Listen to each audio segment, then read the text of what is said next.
seriously. Suppose you are in a game as the main player itself. The creator of the game created you, and he created a world for you with a species and mountains and etc. You discover new environments and explore the game.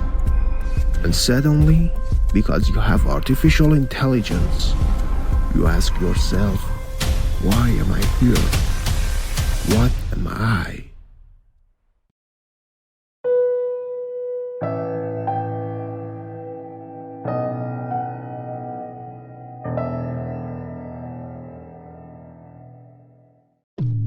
So far, we have realized that a single system is managing the world, and theories such as the creation of humans by aliens are rejected because then who created them? We want to get to the source of creation. From any thoughts, we will finally arrive at a single creator who should be needless of everything, humans or the world. In order to understand what we are doing on earth, we must increase our knowledge and understanding of the world. Many people try to step on this path to achieve results, but only a limited few did succeed.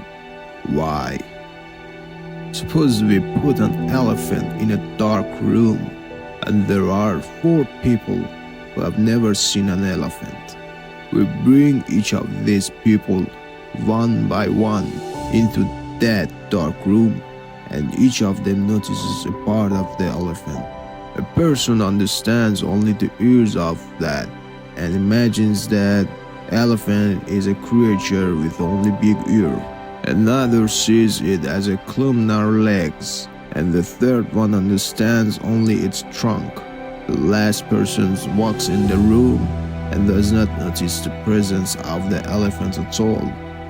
But is it an elephant? This is a small example of why we have differences in our understanding of phenomena and objects.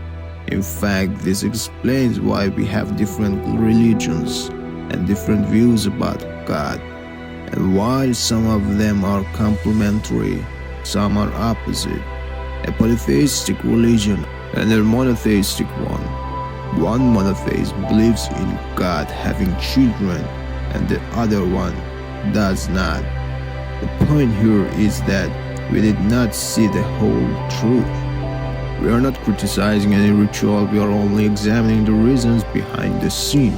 So what kind of creator is this who abandons his creation and does not consider a guide for him and does not guide him to the purposes of his creation? Let's go back to the topic of computer game. How should the creator of a game convey his messages to the game? Like the message, you are all in a game, and the rules of the game are, you cannot escape death, you are all being watched. If you make a mistake, your mistake will be recorded in a logbook, and etc. So now how to send these messages? Can the creator be in the game? No.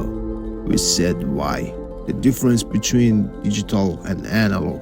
So for that you have to create a character and put the information you want into that character, and you will transmit the messages in the game.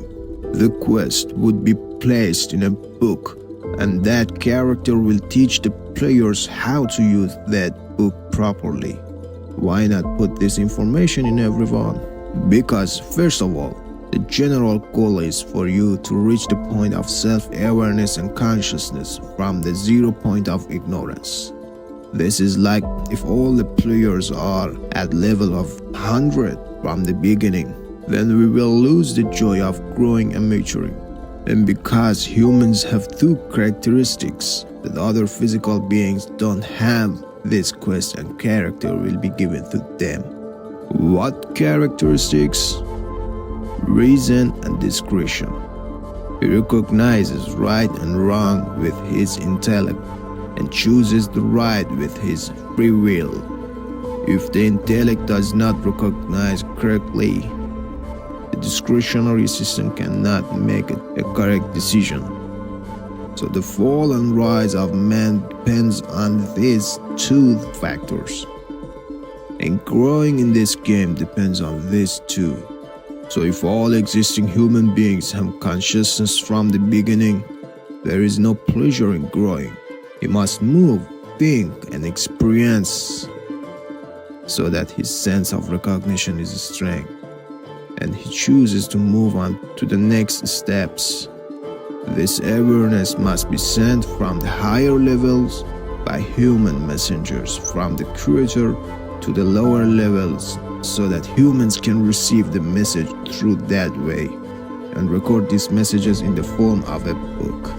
If the messages were sent through a messenger that is not like human, the humans would not receive it in a way that is productive. For example, people would think that they must be like that messenger in order to obey the rules based off the existence of God, because it has been proven to us that the negation of God reminds us of the example of the negation of oxygen. So many schools of thought such as materialism, nihilism, and Buddhism are automatically abandoned. After growing worldview, we need to know more about its creator, and this is where people turn to different religions. They have many questions about it. What powers does this God have? Does he get tired and sleep? Does he need wife? Does he need other beings to plan things? He consult with them. How many gods are planning things? Are all affairs in the hands of one God? The gods of ancient Egypt and Greece, a myth like this, believed in the existence of several gods. One is the god of the sky, one is the sea, one is fire. But the interesting thing to note is that all of them were at war with each other due to their great power and were looking for being superior God. This type of God needs more power to grant his enemies or he may fail.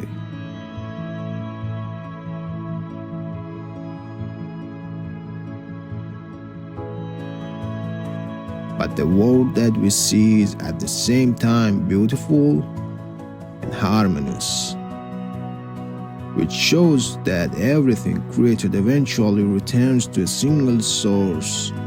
Otherwise, there would always be conflict between them. Supposedly, in the creation of the sea, one god was determined to make it blue, another was determined to make it green, and so on. Also, according to reason, the existence of one God is better than many gods, because it ends with the coherence and unity of the world.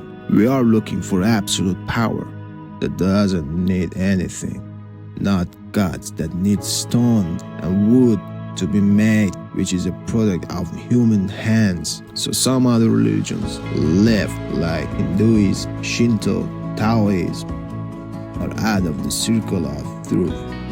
And as for the monotheists, those who say there is only one God, the oldest religion of monotheism is related to Abrahamic religions, which is religions whose origin is from Abraham. That is Judaism, Christianity, and Islam respectively. Knowing Abraham is a good starting point to know the root of monotheism.